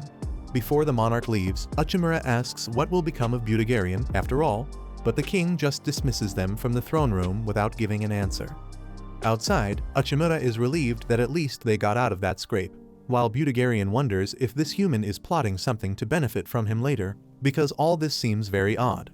Despite this, the man proves to be much less cold than the pig had assumed, as he suddenly starts crying and confesses that he was terrified in the throne room. He even asks to lean on the merchant's shoulder to cry more comfortably. As the two walk out, Olulu arrives with several hooded women who immediately run to their father, Budagarian, who is baffled by how this is possible. Olulu explains that Uchimura had ordered the merchant's daughters to be brought there. Denosuke explains that he had heard of Budagarian before, so he researched him and discovered that the merchant operated in war zones, took in orphans, and gave them jobs, which is why he decided to help. Realizing this, Budagarian is impressed by how far this man went to save him, even after everything that had happened. He then deeply thanks him. Later, Uchimura allows Budagarian to sell rosmarins, which confuses the pig, since it was he who tried to deceive the human and so on. Uchimura explains that he needs a trustworthy merchant to sell these stones in more distant places. Thus, in the end, faced with the human's kindness, the pig decides to change the way he conducts business, especially for the sake of his daughters. With that decided, Budagarian shares something important he heard from a trading partner in the Guild of the Demon King's territory. The next day, Uchimura is summoned by the Demon King, who points out that the price of Jimu has risen significantly recently. The general adds that the situation has deteriorated further following the latest market survey. Not only has the circulation of Jimu decreased, but even when it is in stock at stores, the price is too high for the average citizen to afford. Faced with this, the Lord is outraged that the people are starving and seeks a solution as quickly as possible. Tasked with this mission, Uchimura recalls a story that Budagarian had to share. At the time, he mentioned that it seems the guilds within the territory of the demon army are becoming more active. Uchimura believes this is related to the guild having monopolized the supply market, though he doesn't fully understand why this is happening. Olmandra comments that the guild is willing to crush anyone because of their greed, but the demoness promises to handle these guys. Regardless, the Demon King authorizes Uchimura's departure and sends Olmandra to the north. Walking out of the throne room, Uchimura reflects that he needs to meet with the guild leader to find a solution. Speaking of the guild, the master learns that one of the four generals requests an audience and wonders how to make this visit quite entertaining. Meanwhile, a little girl listens to every word while sweeping the floor. Back at the demon castle, Uchimura tells Olulu he is leaving but is surprised by Sylphid outside, dressed quite differently. She asks to be called Belinda when not in disguise and reveals she would like to assist the human in his mission. With that, the two walk together through the city, and the mage explains that most guild officials are elves, which could facilitate negotiations if she accompanied him given her elven blood. By the way, she is dressed this way so they won't dismiss her as a demoness, and seeing the woman's attire sway, the man understands. Even so, once at the guild, Uchimura asks if Sylphid isn't too worried, since this meeting was ordered by the Demon King himself, meaning no one will belittle them. However, the Archmage doesn't reply, and after waiting 4 hours on the same couch to be received, she asks when they will not be looked down upon. Then the long-awaited host enters the room and apologizes for the delay, admitting he simply forgot about the scheduled meeting. He introduces himself as Viper Lord Pent, the guild leader, while Sylphid states there's no excuse for them having been kept waiting 4 hours. Moreover, Viper has the audacity to call himself boss as if he owned the guild. Looking closer, the man thinks he recognizes the Archmage, and she responds that she would prefer to forget if she were him. Viper removes his hood and remarks that it has been many years since he last saw his sister, who is not afraid to reveal her desire to kill him. Viper adds that fate really is a kick in the teeth when it involves reuniting him with his banished sister. In truth, Sylpha doesn't think this is fate, but rather a curse that is being part of this disgusting family, the Lord Pence. With a sarcastic smile on his face, the elf asks if the girl came just to provoke. Then the Archmage informs Uchimura that this man has something to say to him. Awkwardly, Uchimura introduces himself and asks if the guild has any Jumi for sale. Knowing that the demand for this food is extremely high, the guild leader exploits the visitor's goodwill and states that if he wants to negotiate, he needs to kneel before him first, head to the ground too. Sylphid nearly explodes with anger, while the human shows no embarrassment in doing exactly what was told and pleading for help. Viper bursts out laughing and says it was just a joke, but confesses that the guy is quite an interesting person. Of course, they can buy Jimua as much as they want as long as they pay 50,000 G per bag, just like the market price.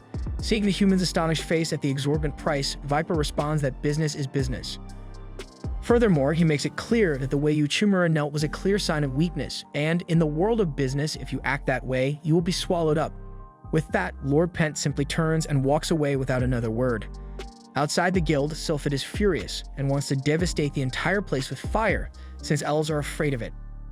Uchimura notes that almost everyone is, and the Archmage questions if the human isn't angry after what happened, especially since he had to kneel before that scoundrel for no reason.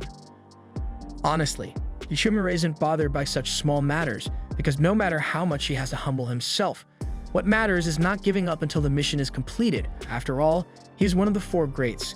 Sylphid praises the quality of the man's speech and he thanks her, then adds that he had no idea that the guild leader was the scientist's brother. Sylphid shares again that she was born into a family of elven merchants, and her race has a serious difficulty in conceiving, which is why the Lord Pent family always married demi-humans to maintain their bloodline. By the way, Sylphid is half fairy and half elf, while Viper is simultaneously an elf and a naga. Obviously, the race you are born into determines your traits, which led certain individuals misaligned with the elves to find a place within the guild where they pursue their selfish desires. The level of greed of the Lord Pence reached the point of them burning the elven village and selling the survivors to human slavers. It's for this reason that Sylphid hates her own family and will never forgive them for what they did. Uchimura understands how the woman feels, but he suggests that it might be best to postpone any potential conflict until after the negotiations. Given that, the mage questions how the human plans to handle this situation, something he admittedly doesn't know how to solve. In the midst of this, a little girl comes running up asking for help to escape from the Lord Pent family. She says her name is Naya and that she works at the guild.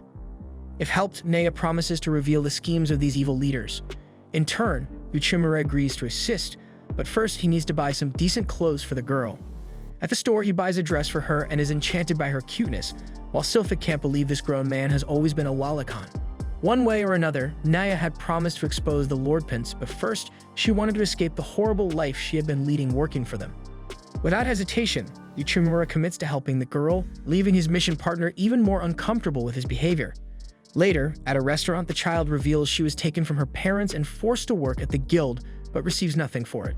According to rumors she heard, a disaster is imminent and food will soon be scarce. However, those spreading this rumor are precisely the guild members, including Viper. Uchimura suspects that the guild leader is trying to incite panic to drive up the price of Jimu, and Naya adds that they have already bought a lot of Jimu and plan to sell it at a high price to profit from people's hunger. Uchimura asks if there are any opponents within the guild, but Naya tells him that most of the executors there are from the Lord Pent family and the rest have been bought off by them. With that, the overseas manager laments that a merchants cooperative has come to this and vows to take stern action against those acting against the nation's interests. However, they need proof to act beforehand. Stilfid disagrees and thinks a surprise attack will resolve the matter, but the human prefers to fight within the law. Considering that Viper uses the merchant's weapon, money, to win or silence his enemies, their only option is to use the sword of the demonic army. Shortly after, Viper learns from a desperate messenger that the demonic army is approaching. Soon, Uchimura, along with Sylphid and Nea, returns to the guild and apologizes for bothering people so early, but it is time for an emergency audit to investigate corruption within the organization and to punish those responsible for possible crimes with the cold of the sword. With that said, Uchimura reflects that the guild has no power to deny this audit, aiming to find two things with it: the Jimu they are monopolizing and the transaction books, as these would be evidence of the monopoly promoted by the Lord Pence. The strategy was to arrive unexpectedly to prevent the criminals from hiding any evidence, but Uchimura isn't sure it worked. Finally, Viper remarks that the guys are crazy to come so early, but that they can do as they please. A subordinate of Viper, after the boss leaves, asks if the visitors want some tea, but Sylphid doesn't want to waste time and instructs the man to take them to the warehouse. The employee promises to fetch the colleague responsible for that, so the Archmage decides to go alone, knowing the way. On the way, Uchimura reflects that a few months ago in a Katsai village he received a document stating they had sold a large quantity of Jimu to the guild, and he believes most producers must be doing the same, making it impossible to hide such a large amount of the beverage in such a short time. Clearly, it might be necessary to examine the guild's transaction history, but if the pile of Jimu is in the warehouse, that would be a good start. Finally, the group reaches their destination and opens the warehouse door, but the room was completely empty. Viper arrives shortly after and asks if the investigators didn't find what they were looking for. Anxious, Uchimura keeps his focus and observes that there are skid marks on the floor, suggesting that the Jimu might have been dragged elsewhere. Moreover, even though it's early, all the employees are alert as if they knew the audit was happening and were already prepared to deal with the problem. Finally, Uchimura asks about the Jimu stock mentioned by Viper, and the Naga replies that they already found a buyer who took everything. Nevertheless, he has the audacity to say that the investigators embarrassed themselves by coming in vain. At that moment, the imaginary sword of the demonic army that Uchimura fantasized about is shattered by Viper Lord Pen's cunning. Later, back at the demonic castle, the officers gather the pieces to think of a new approach. Sylphid can no longer stand her brother's mocking face, while Uchimura analyzes that besides the Jimu not being in the warehouse, there was nothing suspicious in the records. Sylphid thinks the guild tampered with the documents, but the human believes that if they had done it so quickly, there would surely be some mistake, like using newer paper for part of the documentation or handwriting that betrays it was written in haste. Thus, the scientist raises the hypothesis that it wasn't the guild as an organization, but rather the Lord Pent family who made the swap. This would make the transaction not go on the guild's record, and the merchants think they're dealing with the organization, not the Lord Pents. Moreover, Sylphid thinks the main problem isn't the disappearance of the Jimu, but the fact that they discovered about the surprise audit, which gave them time to prepare. In the El's opinion, someone betrayed the demonic army, and it's quite obvious who is responsible for it. At night, Viper boasts of having uncovered the enemy's plans and revels in having such a significant advantage over them. After delivering the demonic general's strategy, Nea asks about the whereabouts of the Jimu stock from the warehouse, but Viper threatens to rip out the child's tongue if she dares to ask again. With that, he stands up and pretends to slap the girl, but instead gently places his hand on her head and says he was just joking, hurt that Nea was so scared. Nevertheless, since the little girl is one of them, Viper decides to reveal that the Jimu was placed in a caravan patrolling the border. After all, they often use carriages to transport goods. In 2 or 3 days, all the Jimu will be back at the guild. By the way, Nea's parents are helping with this process, even though they have another business to take care of. Therefore, it's good for Nea to try as hard as they do so that everyone continues to fare well. After the meeting, Nea reflects alone on the hardship of being born into a branch of the Lord Pent family, as the daughter of the lowest-ranking members. One day, Viper simply entered their house and claimed Nea for himself, needing to replace his secretary. Her parents apologized to her, but she knows well they cannot refuse the orders from the main lineage. In fact, the child was very scared. She wished her parents would protect her, even if it meant fleeing home afterward. After being dragged to the guild, all that was left in Nea's life was the abusive treatment from her leader, who assaulted the child whenever he could, especially because she reminded him of his sister, a clever girl who thinks she can mock others as she pleases. To avoid being compared to Viper's sister, Nea gathered all the information she could about Sylphid to be her opposite. If the mage had short hair, the servant Praetors would grow quickly. This did not stop the assaults Naya suffered until Viper put her as a spy in the demonic army, since a general named Uchimura is soft, and the master thinks the child can easily deceive him with her pitiful look. Meanwhile, also in the street, the foreign manager observes the hungry people around the city, and it fills him with anger. At the same time, his eyes slowly catches the light from the lamp that belonged to his imaginary bar. The owner hands a fried fish to a customer as it pairs well with Japanese sake. Suddenly, 3 more customers enter and complain that their superiors only see them as disposable tools and abuse their power to commit harassments. However, they are not willing to be punching bags forever and decide to act together to change the company and climb the corporate ladder. Watching the conversation, Uchimura remembers that these 3 were some of the best and most honest colleagues he ever had despite what happened. In the midst of this, Olmandra snaps the man out of his daydream as he is simply standing in the middle of the street staring at nothing. The man is surprised that the demoness has already returned from the north, so she shows him a serp in a carriage, a type of flying dragon that attacks in groups. Olmandra defeated 30 of these in the north because they were very agitated and brought one back as a gift for the demon king. With that, Uchimura ponders the 30 defeated serps and gets an idea from it, then praises Olmandra's brilliance and quickly runs off from there. Without delay, he spots another carriage nearby and assures that he will resolve this case. The next day, Nea arrives all excited to work with Uchimura, who apologizes for making the girl come all the way there, but nonetheless, she is happy to help. Sylphid asks what they can do since their random check failed and they are out of tricks. At least Uchimura ensured that the Jimu was no longer stuck in the guild, and moreover, he devised an operational plan called Dragon Attack. Nea asks how this plan works, but before the general could answer, Olulu and Olmandra arrive in the office with the final product he had ordered.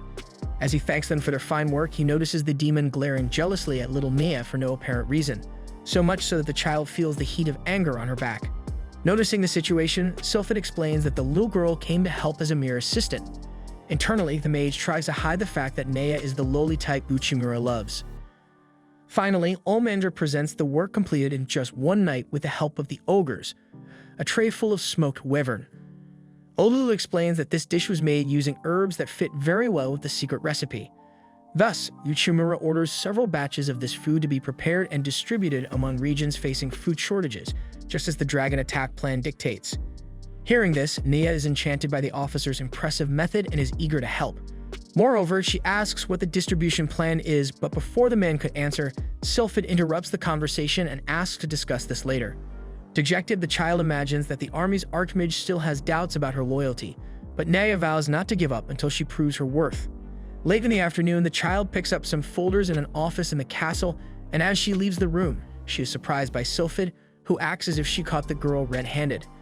The scientist mage asks if the girl isn't ashamed of deceiving everyone, especially when Uchimura has placed all his trust in her. But Naya responds that Sylphid has no right to speak to her that way, as it was all the Archmage's fault. With that, the child casts a skill that envelops the corridor with smoke and escapes.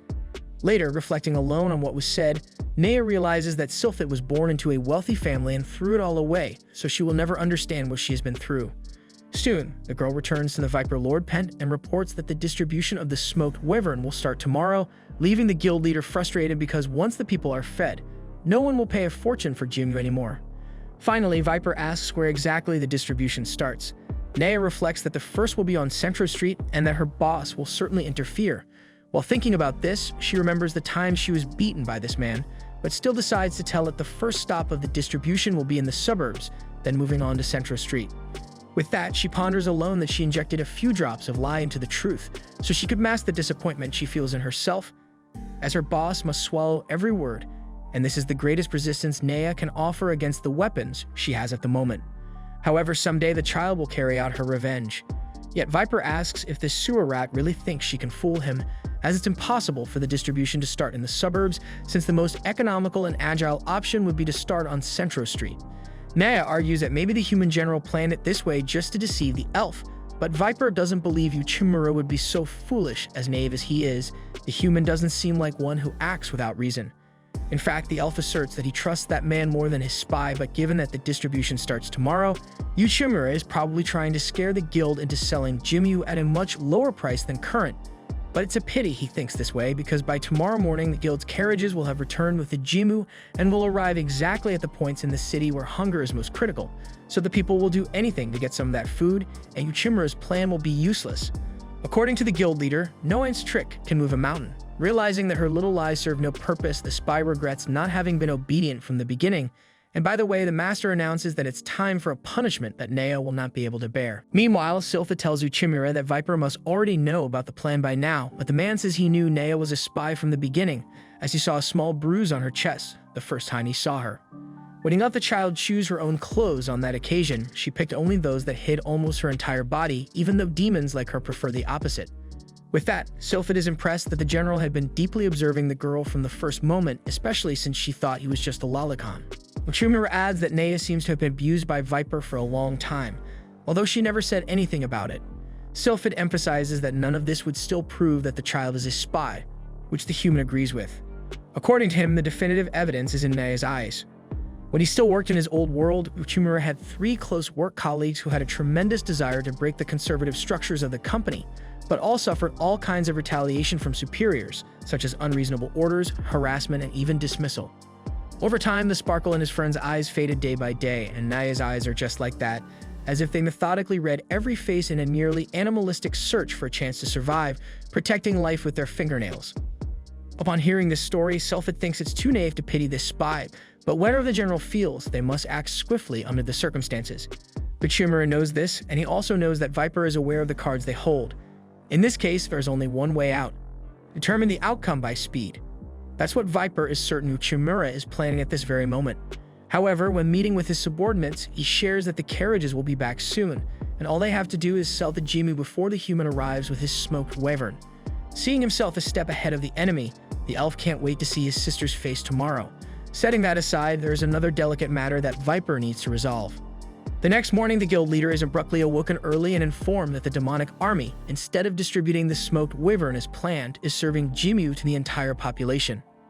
In the middle of the city, Omendra announces to the people that all interested should line up to get free food. Infuriated, Viper rushes down the stairs wondering how these guys managed to get so much Jimu, until Sylphid appears at the guild and assures she has the answer to that question. With a bandaged sword in hand, she highlights that all the Jimu in the country was monopolized by the guild, but from this fact, it's easy to guess the demonic army's move: to import from neighboring countries, obviously with the help of demi-humans and a merchant they know. Uchimura asked for the help of several ox carts to transport a huge amount of Jimu, and all this was only possible because of the important connections that the foreign manager has to have the food prepared so quickly. Nervous, Viper inquires if the smoked wyvern was false information, then his sister explains that they really did prepare that recipe, but to trade it for Jimu, since that dish is very valuable in neighboring countries. In other words, without spending a dime, the demonic army mobilized tons of Jimu, making the dragon attack plan a huge success. Still, Viper can't see how it's possible to get so much food so quickly. In his mind, he and Uchimura think very similarly, and surely a human stole the Jimu from somewhere. With that, Sylphid replies that compared to the human, her brother has a very limited view of things, though he is right about one thing. Indeed, the rapid transportation of so much food wouldn't be possible in such a short time, hence, everything had to be planned in advance since the demonic army visited Viper at the guild. If so, the elf Naga doesn't understand why Uchimura still wanted to buy Jimu from him, especially kneeling in that way, and the sister explains that the general wanted to distribute food to the population as soon as possible, and that he started negotiations with the neighboring countries as soon as buying from the guild became a problem. In other words, Viper's foolish resentment never served any purpose, and in fact, he was the one being manipulated by Uchimura all this time. With that said, the demonic army now has access to Jimu for free, meaning Viper Lord Pent lost as he spent all his money to monopolize the Jimu and is now officially broke. Upon hearing these words, Viper lowers his head for a moment, but soon starts to laugh, thinking his sister believes she can pull the rug out from under him with such a cheap scheme. Saying this, the elf runs off and sends 2 ninja guards to take care of Sylphid. Facing the situation, the Archmage unwraps her sword to test it for the first time in a real battle. When targeted by a spell, she absorbs the magic with a rosemarine stone that accumulates mana in the blade for her own use. With this stolen mana, the Archmage launches a fireball at the first enemy ninja and feels the power of the sword being fully utilized. Promising to improve this flaw in the weapon's construction, Sylphid uses her own mana to conjure a wind spell that knocks down the second ninja. After all, this sword was for Uchimura in case of emergency. She herself doesn't need a weapon at all. Meanwhile, Viper hurries through the guild's corridors, acknowledging that he indeed suffered a huge loss in guild business, but assures that he will recover as long as he can remain in charge. After all, if he can stay hidden for a while, he will soon be able to come back stronger than ever for revenge. However, as soon as he opens the back door to leave, he comes face to face with Uchimura and the other guild members. Without wasting time, the human informs Viper that he is no longer the leader of the organization, as more than half voted to kick out the entire Lord Pent family, including the officials. With that, the foreign manager hands the voting results to the elf Naga, who drops the paperwork on the floor and does not recognize the legitimacy of this process, as the vote needs to be signed by the leader. About this, Uchimura shares that everyone agreed to participate in the signed vote after listening to Nea's speech. Soon, Nea appears at the scene even though she's all bruised. Hours earlier, the human had managed to find the child in her cell and freed her. He told her that he had gathered the guild's merchants to unite outside, and Naya already knew what that meant, so she asked to be taken to them. Once there, the little girl showed her bruises and revealed in front of all the members that she had always been abused by Viper Lord Pent, and that just as he did to her, Lord Pent would also hurt the entire nation if nothing was done to remove him from the position of leader.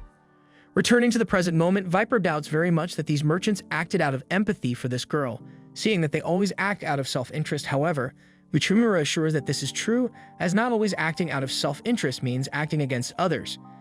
Still, Viper threatens his spy, but she tells him to shut up on the spot and makes it clear that she will never obey any orders from this snake again. Finally, Uchimura announces that the guild will never be able to trade again with this nation. At that time, the elf realizes he has lost everything, so he kneels and asks the general of the demonic army to understand, as he took a risk, planted his seed, and it bore fruits of luck, nothing more, and he shouldn't be left without this one thing he still has in life. In fact, Viper doesn't even mind working for free for Uchimura. As Naga spoke these words, he internally assessed the soft-hearted nature of his opponent, believing he would easily fall for such a sentimental ploy, even after forgiving Budagarian. However, the foreign affairs manager asserted that Lord Pent's egotism blowed through his plea for mercy, making it impossible to atone for his sins with such arrogance. Thus, as one of the four great generals, Uchimura Denosuk ordered the arrest of Viper Lord Pent. Conceding defeat, Viper threw in the towel and began transforming into his Naga form, proclaiming that he had risked everything to gain his position and would not relinquish it so easily. Seeing his brother attack his ally, Sylphid Lord Pent swiftly cut down the elf Naga with his sword, reminding his brother that Uchimura was far above his level. Subsequently, the guild leader was bound for arrest, but before being taken away, he warned that this was not the end. He revealed that he had encouraged merchants to raise the price of Jimu. Moreover, he announced the imminent end of the nation and the entire world as they knew it, predicting an impending calamity. Tired of his tiresome rhetoric, Sylphid slapped his brother on the head. As Uchimura watched Naga being taken away, he pondered the mentioned calamity. Amidst this, Nea approached to apologize for betraying the general's trust and asked for punishment. In response, Uchimura requested that the child accompany him to the castle. Upon arriving, he offered Nea a secretarial position. He explained that this was an exchange. The guild's gym was supposed to have been returned early in the morning, but was delayed due to the main carriage overturning on the road. This incident ultimately clinched their victory, since Nea's father, who was in charge of the carriage, had betrayed the Lord Pent family for his daughter's sake. For his cooperation with the investigation, all her father had asked was for his daughter to be taken under Uchimura's custody. Moving forward, the guild was set for a major overhaul, and the general wanted to ensure he was surrounded by the most talented individuals to rebuild the institution from scratch. Overwhelmed, Nea thanked him for the opportunity to start anew. At that moment, Olulu entered the office and was introduced to her new co-worker, who was thrilled to see an ogre dressed so impressively and eagerly asked the larger woman to teach her everything about the job. Olulu decided to first show the child around the castle. During this dialogue, Uchimura was swept into his imaginary bar, where in the middle of the night the owner noticed he was in a good mood. Uchimura remarked how rewarding it was to see someone regain the sparkle in their eyes, just as 3 former company friends arrived at the bar and invited him for a drink. At the table, one woman shared that she had started a small business on her own, one of the men had taken over his family's farming business, and the other was still at the same company but had been promoted to a position with greater influence over company policy. Lastly, Uchimura shared that he had found a very fulfilling job. In the midst of this, Nea caught Uchimura's attention to inform him that he was urgently summoned by the Demon King. Waiting on his throne, the sovereign prepared for the arrival of the much-discussed calamity. Hey guys, the source will be in the comments. Make sure to subscribe to the channel so you don't miss the upcoming videos. See you.